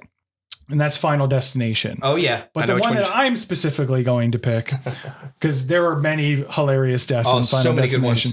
But I'm going to go with Final Destination 4. Oh, where Hunt dies in the pool. Oh. So the character Hunt goes into the pool and he gets suctioned to the filter at the bottom of the pool by his asshole. And he gets his inside sucked out of the filter. And then they blow out of the filter like it's huge explosion. Meanwhile, you got a fucking stick that's in your filter. And you're like, I can't get this thing out. This thing is sucking his asshole and innards out of him. It's literally sucked his asshole and his life. You need to find out where that Final Destination pool is. Like, can I get that filter? No, I don't want to get sucked at my asshole. I'm just trying to pretend. I mean, maybe somewhere in between. You have like somewhere where it's not going to suck the insides out of me. Because I'll take Sean. that one. Yeah. Like, Sean, I don't want the fucking death pool, but give me something a little better than this one. Yeah. So yeah, dude, it's ridiculous. It's so That's fucking ridiculous. He literally goes in the pool and gets his fucking asshole sucked out. Listen, I mean, would it suck to have that die that way? Yes. Oh my God. A lot. But it's just hilarious and how it occurs and how all of a sudden, like, his guts make it the way they're wading through the filter and explode it out. Oh, of course, they because shoot it out like a fucking geyser. Yes, because you can't just have it like slowly falling. Can you imagine if you have to like go clean the skimmer out? You're like, fuck? Is that an asshole in there? Oh, man. What the hell were you doing in this pool last night? No one said there would be innards. Exactly. All right. So my first 3 picks are Garbage Day from Silent Night, So Deadly funny. Night 2. The Uppercut of Death from Jason Takes Manhattan, and the Hunt Pool Death from Final Destination 4. All right. So you're on for 2. All right. This is tough because I've got so many. Like, I can't believe how many I got. But good. Okay, well, this one is really ridiculous, and I just watched it. Okay. So I gotta. And you said that there might be a. I'm trying to There's get several. I'm trying to get in front of one from okay. you. So this is kind of like, you made me nervous about what you said. So It's on my list. I'm gonna go for Nightmare on Elm Street. Which one, though? For the naked waterbed chick. Dream Master. Yes. Underneath it, and then he's like, oh, let me get to the woman, and then all of a sudden Freddy comes, and this is what is crazy about this death. So Freddy in his dream, yes, tricks him by having basically a mermaid in the waterbed, and he's like, oh wow, and he's like looking, he's trying to like grab her, but you can see he's trying to like get in there, and then all of a sudden she goes underwater, and then Freddy comes up, jumps out through the waterbed, drags him down, stabs the shit out of him, right, and so. This is the confusing part to me, because every other Freddy death like that I remember seeing was like in that same movie. There was like another one, but I'm not gonna. But like it's like, oh, I can't, like they had a heart attack or they you know whatever. It was like something natural that occurred to them that could like get past the fact that they're dead. It's not like, oh well, this is obviously a Freddy death. Look at the claw marks. Right. There's no claw marks, right? So this fucking guy. When his mom comes in his room, he's not there, and they take the covers off, and he's in the waterbed. Like drowned in the waterbed. How the fuck did he get in there? Like, there's no explanation around that. And the crazy Freddy's part, there, like fucking patching the fucking. Yeah, he's in there with a drywall. He's like, I broke that. Sorry about that. Well, and the crazy part about the Nightmare on Elm Street too, like sewing up the waterbed, so he's like stuck there's in there. There's a stitch across it. No, this is perfectly flat. Either he does fantastic work where you don't even know that he was in there, or he's a fucking magician. Yeah, wow, that guy's amazing. The one that I was thinking of. Dog's going ham. The one that I was thinking, the thing I was thinking of for Nightmare on Elm Street, which is really crazy to me, is in the movie. This one in particular, I'm sure it's in all of them. Right after the kid dies, like a kid, they go right back to school. They had a test the next day. I'm like, and then another one dies the next day, and they're like, yeah, well that happens. Two deaths of kids in 2 days. Right back to school. We had a kid that died when we were in high school, and they mourned him for 20 years. Yes. Like it was like the worst thing that ever happened. Like our school was like basically like shut down for like 2 days. Like it was awful. Well, what I would expect is if you have like a death of a child, they weren't like dude. Like, literally, I'm not kidding. The first kid dies, and like they're like we got to test the next day. I have to go study for my physics exam. I'm like, you do? What kind of fucked up school is this? Seriously. Shit. So Nightmare on Elm Street for the naked waterbed death was definitely high on my list, and I had to take it. I'm not going to take mine from Nightmare on Elm Street. I do have one from Nightmare on Elm Street for Dream Master. I'll save it for the honorable mentions. I'm not going to fair enough. All right. So then my next pick, my fourth pick, is going to be from the movie Rubber, and that's the psychic murder tire. Rubber? I don't know that one. So this is a movie. It is a horror movie about a killer tire that runs people over. It's a psychic murder That's like tire. Deathbed, the bed that eats. 100% is like Deathbed. Now, I believe, and I'm checking really quick, but I believe that Rubber may have been a well-reviewed movie. Okay. So it's not like... you sure you're not thinking of the one that's on X Hamster? No, it's there's no rubbers in that one. Okay, so it's a homicidal car tire discovering has destructive psionic power, sets its sight on a desert town once a mysterious woman becomes its obsession. So it's a murderous tire that has psychic powers? And that chases a woman, is in love with a woman, so he's going after her. So it's like Christine, but only the tire. It's like Michael Myers, but Michael Michelin. Michelin Myers.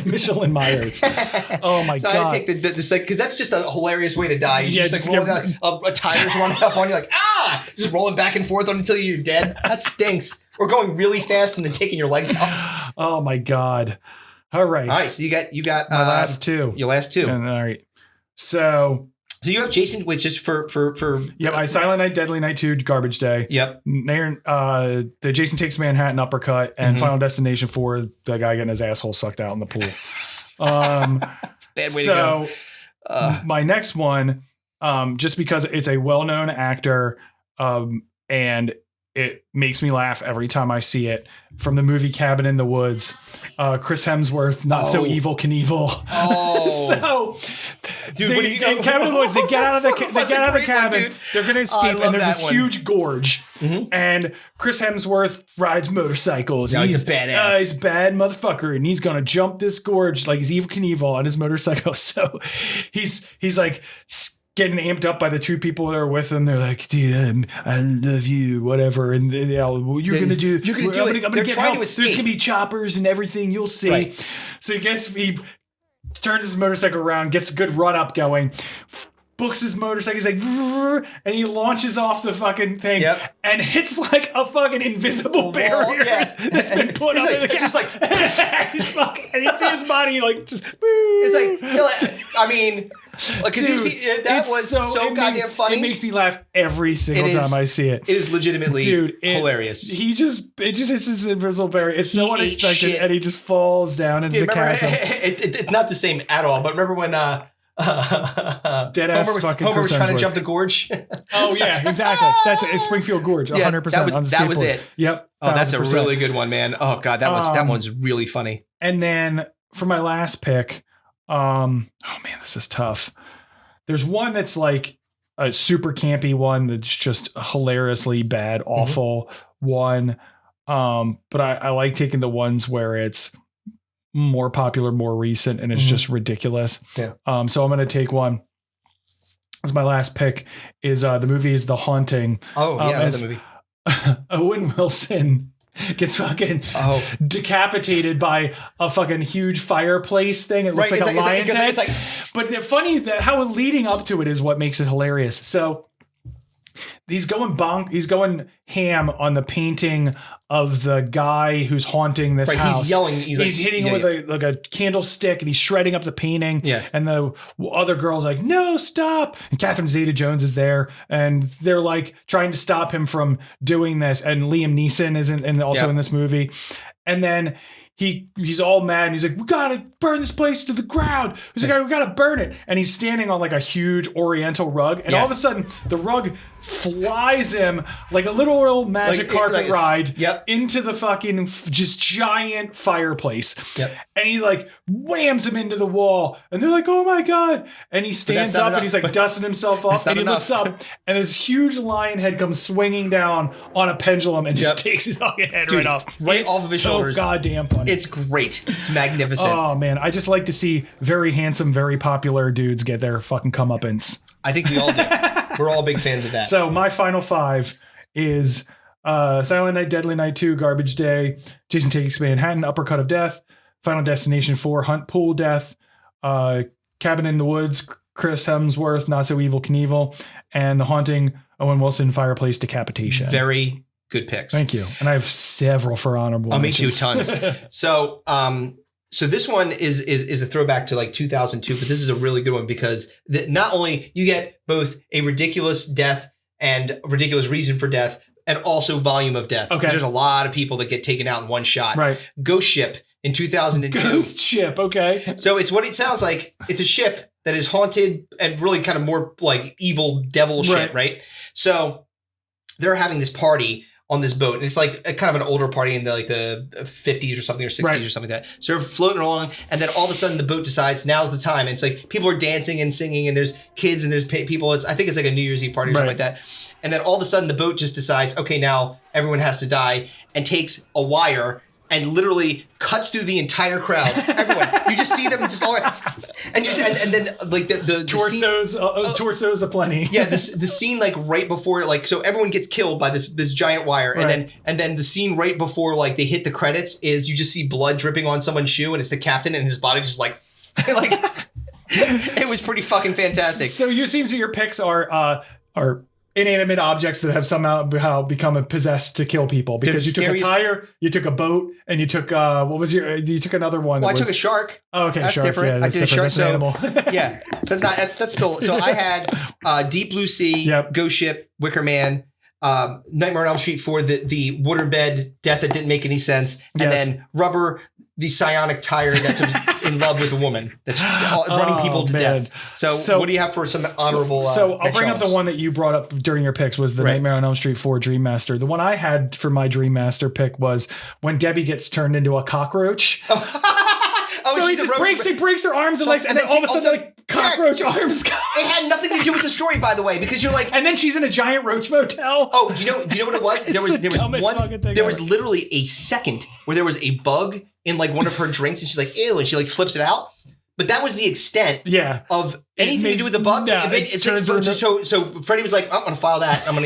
She doesn't like bugs. Just put that down. Put that in the file. Dislikes cockroaches. Bugs. Yeah, so turns Debbie into a cockroach. That was my first honorable mention. That's a good one. So I had from Carrie 2, where Rachel, who is this is like the revenge person, uses her powers to shatter Monica, like it was one of the girls are torturing her eyeglasses, effectively blinding her. And then what she ends up doing is one of the other bad kids, she's got a gun, she turns and shoots him with a harpoon gun. And they both bleed out and die. It's great. The one that I was going to take that when I took The Haunting, my fifth pick, there's a movie called Deadly Friend. Where the woman who plays Mama Fratelli from The Goonies gets a basketball thrown at her, not very hard, but and her head explodes terribly. But Kevin, that movie is about a robot woman who has very strong arms, so it may not have looked like it was going fast, or maybe Mama Fratelli has an eggshell head. Well, she was also Throw Mama from the Train. Yeah. So Mama Fratelli had hoop dreams. Yeah, I guess so. She's going to dunk and she did not work out for her. I wish I picked it just so you could put that fucking clip in there. I'll do it anyway. It's fucking terrible. It's really bad. It's hilarious. All right, so I had one, Lumberjack Man. The ridiculousness of the movie already tells you that it's going to be ridiculous. Thing ever. So it's a lumberjack. He's got saws and axes and a rolling griddle that has giant pancakes, which, by the way, when he kills teenagers, he uses their blood as syrup. Oh. So that's good. There you go. And in this particular, like one of the deaths. So is he like a possessed Paul Bunyan, basically? Yeah. Like he of course it's like at a summer type camp thing, and he's stalking them in the woods, and he's got all this stuff, and so he's killing these kids, and he's using their blood for syrup. And one of the people, Courtney, that had the unfortunate death of being killed by a giant pancake, being killed. Literally pancakes. Yes, yes. Oh God, that's terrible. I think there's also people's heart getting ripped out and plopped into their mouths and all kinds of crazy shit. But by a evil lumberjack who's very not happy. I have to bring up this one because it's not so much funny as it is ridiculous and stupid, and it made me hate this movie. And then everything after they revealed this made it just the dumbest and most hilarious thing afterwards is The Happening. Oh, right. With the fact that it's plants. Yes. The plants are killing everybody. Yes. And then you have fucking Mark Wahlberg whispering to plants, trying to be Why are you trying to kill us? We shouldn't be trying to kill us. What you doing? Being friends in his very Mark Wahlberg way of trying to reason with the plants to stop fucking toxically making people kill themselves. It's really dumb. Ridiculously dumb. All right. So I got two more. I have two more as well. Okay. So my next one is Attack of the Killer Tomatoes. Oh yeah, Attack of the Killer Tomatoes. Yeah, but I love tomatoes. Yeah, very campy movie. Why? If you're gonna attack me, I'm just gonna eat you. Of course, you love tomatoes. Oh, you're Italian. That's right. Or was it macaroni? You're a macaroni rascal. Macaroni rascal. So Jersey Shore, apparently loosely translated in Japan. The title of Jersey Shore, the reality show, is Macaroni Rascals. Yes. And I told Chris, all Italians will now be referred to as Macaroni Rascals. I want to get one of those old Carmen Ragusi jackets with Macaroni Rascal written in cursive on the back. The fucking the dude from the your wrestling episode that's coming out. Yeah, Tony D'Angelo. Yeah, Tony D'Angelo is going to come out in a fucking You've already seen Tony D'Angelo. You will see Tony D'Angelo. And I've seen Tony D'Angelo. You have seen him. Oh shit. So what's your other two? Killer Tomatoes. Attack the Killer. It's just like the premise is just come on, man.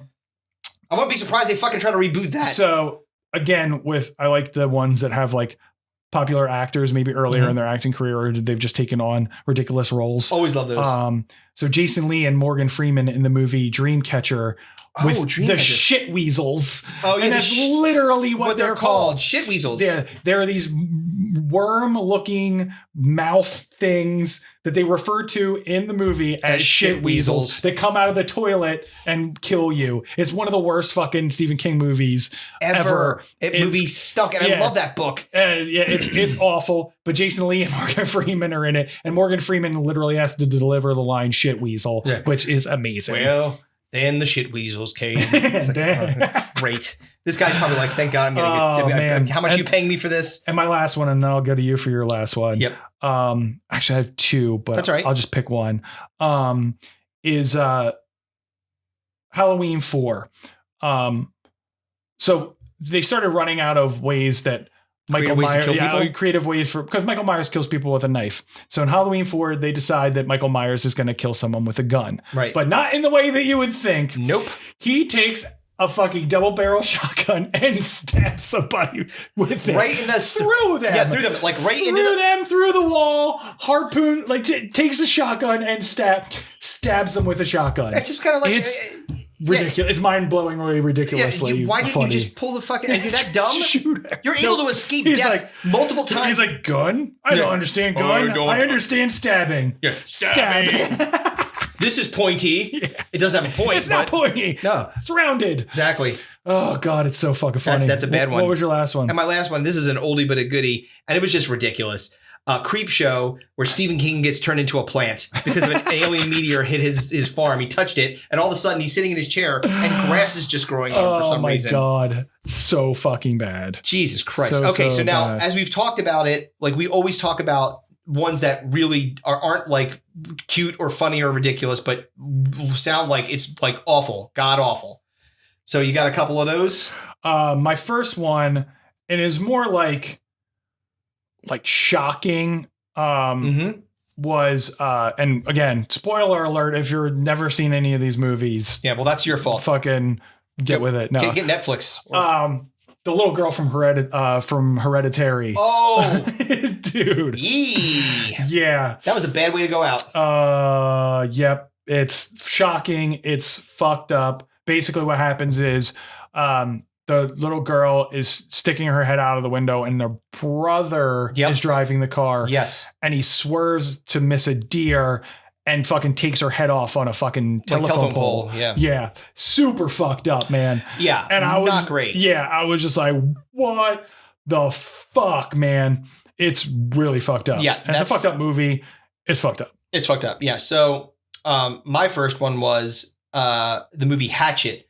So one of the main characters, or one of the characters, Jenna, dies by taking a gas-powered belt sander to the mouth by Victor Crowley. Oh, that would hurt so bad. Like that's okay. All right, it's a belt sander. That's gonna be bad enough. Now you're gonna shove it in my mouth. Yeah, that's fucking awful. No fucking bueno. The classic, because it's just one that I would hate to experience, is Alien. Oh yeah, the face fucker, the chest burst. No, the chest burst, man. Like the fucking your solar plexus fucking come out. Fucking Kane goes out. Like the fucking Kane goes to visit the Undertaker. Yeah, exactly. He gets fucking fucked up, man. It's just what a terrible way. And he's still alive when it's the alien sticking out of his chest. He's barely there, and it's just like looking at him. It's like, man, just awful. Poor guy was just trying to eat some soup. What else didn't work out for him? I had Hostel. So the movie Hostel, which is really fucking gruesome. The first one, where, and I can't remember, it's the guy from the show Suits, and I can't remember the actor's name. He's one of the, he's like the douchebag lawyer. The other guy. Oh, I know who you're talking about. With the black hair. Yeah. He's in that movie, and he blow torches out a woman's eyeball and like just cooks her inside. Dude, having your eyeball blown to someone to blow towards your eyeball out, that sounds really unpleasant. Bad way to go out. The Hostel's fucked up. And they're all fucked up. The other one I had too, because Hostel, you got to tie in Saw. Yeah. The third Saw, and it's the last Saw that I saw. There's a trap where it's like a rack. Oh yeah, and it literally like twists this guy's like limbs. Oh yeah, I remember that one. Twists his limbs until he dies. Basically, it's fucking hard to watch. Yes, it's real hard to watch. I don't like it. It gives me like that. Yeah. No. Yeah, you don't want that. All right, so I got a couple more. You can run it out. All right, so so RoboCop, the toxic waste scene. Remember when he was like the one dude falls into the lake or the thing that like the toxic waste lake. Right. He comes out and he's like he's all like blobby, like immediately starts melting. But that's not a horror movie. I know, but it's just a really bad way to go out. Death Proof. So Stuntman Mike, who is Kurt Russell. This is the Grindhouse one. Yeah. He has Rose McGowan in his. Rose McGowan has the shotgun leg, right? Well, is that Rose McGowan that has the shotgun leg? But that was in Planet. The second one of the Grindhouse. Okay. It was Planet.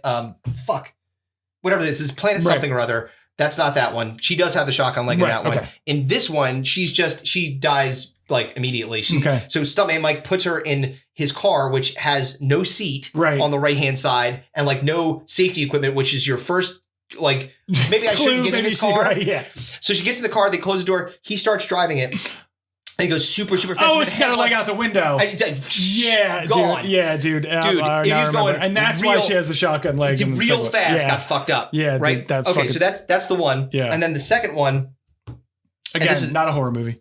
That's Grindhouse horror. Yeah, it counts. So this one is definitely a horror movie, and this is maybe one of the worst deaths I've ever seen ever. Bone Tomahawk. Oh yeah, you brought it up before. So Deputy Nick, in front of his sheriff, gets scalped. They take the scalp and they nail it into his mouth. They flip him over and then they bisect him from his groin all the way to his chest. Oh yeah, no, anything involving groins. Not only are you scalping me, and then for some god awful reason, putting it into my mouth. Like it's like I don't even know what you're doing there. Yeah. You're turning me upside down, and then you have to start with my fucking groin. Yeah. You can't start with my chest and go up. At least give me that. Yeah, any of those groin related deaths. Let's just say groin related deaths are the worst deaths of all. Of all. Yes. 100%. Well, this was a fun one. Happy Halloween that just passed. So I guess happy almost Thanksgiving, or go out and vote. Happy Spookoween. Yes. Enjoy yourselves. And we will see you next time on Digging in the Dome. Peace out. Something gets over. Break that shit.